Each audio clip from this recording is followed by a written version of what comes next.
So, today I'm going to do something a little bit different. Uh, I'm going to do some learning games. Games that were made for kids that were usually meant to be like, I don't know, 6 under, for a very young age demographic. And these were made for learning purposes.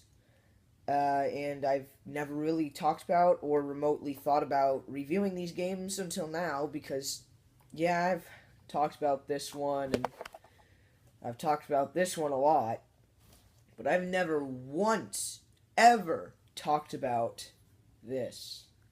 It's called the VSmile TV learning system, and it was made by VTech. Alright, so the console design is a little weird, and so is the hookup. You got an AC adapter for, well, plugging it in. All you have to do is plug it right into the back of the system, like so, and plug it onto your power strip. I'm going to have to remove my AC adapter for SNES and NES. So that's not too much of a problem, but, well, here's where the really weird part comes in. So, on the back of the system, if you don't use the AC adapter, there were battery inputs for 4 AA batteries. So, you can either plug it in with the AC adapter or go out to the store and buy 4 AA batteries.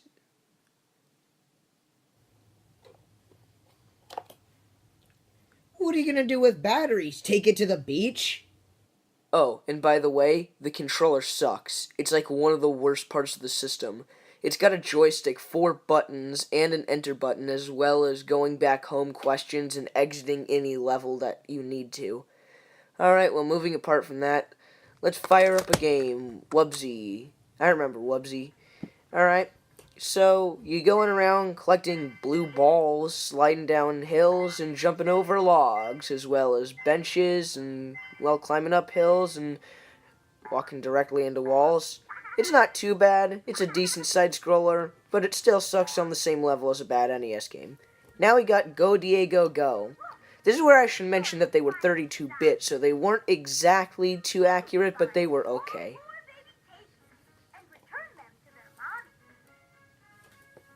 I came across a weird part. You see there's a spider under there, but you climb over the log, so is there any way to reach it?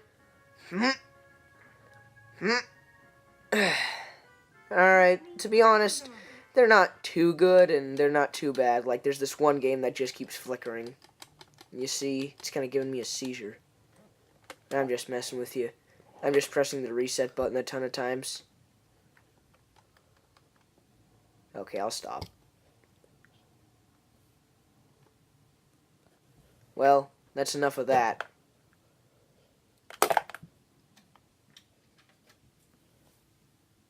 Now it's time to talk about the Leapster. I've shown this before in a video, but haven't really gone in depth on how it works.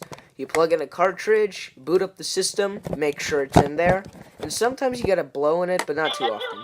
Alright, we got a SpongeBob game, and it's 4 mini-games, and the main premise is you're collecting ingredients to make the secret sauce to Krabby Patties. Anyone who plays this knows how it works.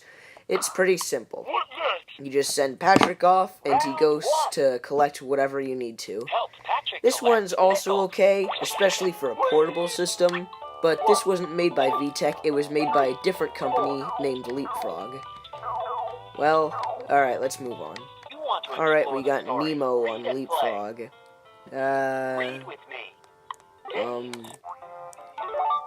Well, it's pretty simple. Just tap on the next jellyfish. But I gotta say, I have something to compare it to. Mega Man 2 on NES.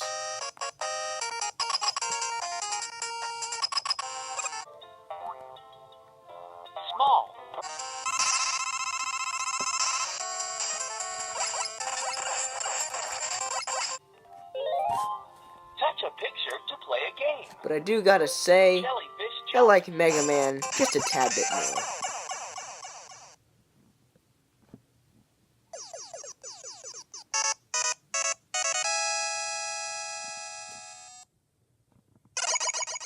Well, I gotta say, my pick is probably gonna be, this over this. Well, that concludes this episode, and, well, have a good night, everyone.